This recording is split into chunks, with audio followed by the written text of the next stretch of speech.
समाप्त हो असदुद्दीन ओवैसी की सदस्यता, चले देशद्रोह का मुकदमा, बोले शिक्षक प्रकोष्ठ के प्रभारी बिहार प्रदेश भाजपा रामदयाल शर्मा। सांसद पद का शपथ ग्रहण करने के बाद संसद भवन में लगाए गए फलस्तीन जिंदाबाद के नारे को संविधान एवं देश का अपमान बताते हुए ऐसे व्यक्ति पर देशद्रोह का मुकदमा चलाने एवं उनकी सदस्यता होनी चाहिए समाप्त।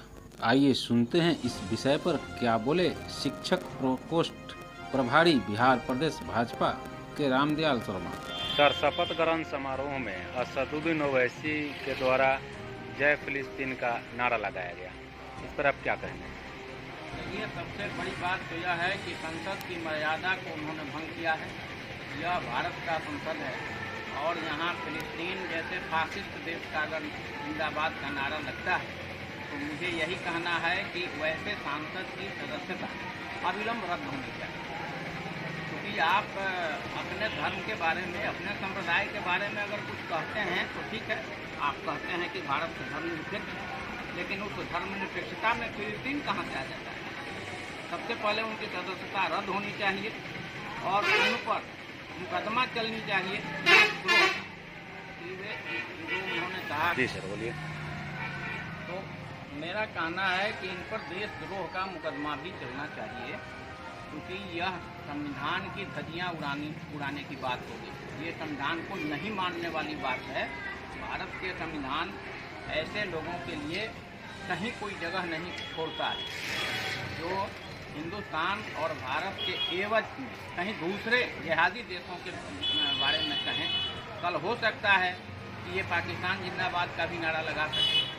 इसलिए जब तक इन पर सदस्यता इनकी रद्द करते हुए इन पर देशद्रोह का मुकदमा चलना ही चाहिए। वे अपने वक्तव्य में कह भी रहे हैं कि हमने संविधान के खिलाफ कुछ भी नहीं बोला, इस पर क्या कहेंगे? देखिए, संविधान के खिलाफ तो इन्होंने बोला, अब जबरदस्ती कह रहे हो तो जी बोलिए। संविधान के विरुद्ध तो यह है, उनके कहने से नहीं होगा। इसलिए कि भारत का संविधान अगर धर्मनिरपेक्ष है, जोड़ा भी गया उसमें, पहले तो यह था नहीं, धर्मनिरपेक्षता उसमें जोड़ भी दिया गया।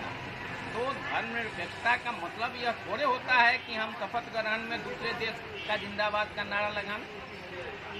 संविधान के बिल्कुल विरोध में है और संविधान विशेषज्ञों ने भी इसकी पुष्टि की है कि यह संविधान के विरोध में है। तो उनका वक्तव्य सरासर गलत, उनका जो वक्तव्य है वह सरासर गलत है।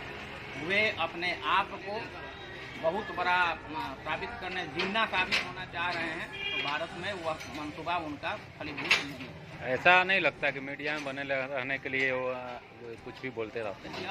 यह भी लगता है कि वो हमेशा चाहते हैं कि हम ऐसा कुछ बोलें कि मीडिया हमको कवर करती रहे। लेकिन यह जो मानसिकता है, यह केवल मीडिया में बोल करके ही, ऐसे आप इतिहास उठा के देखें, मुस्लिम लीग ने शुरू में जो जैसे काम किया था उसी लीग पर यह भी चलना शुरू किया। मीडिया में बने रहने के लिए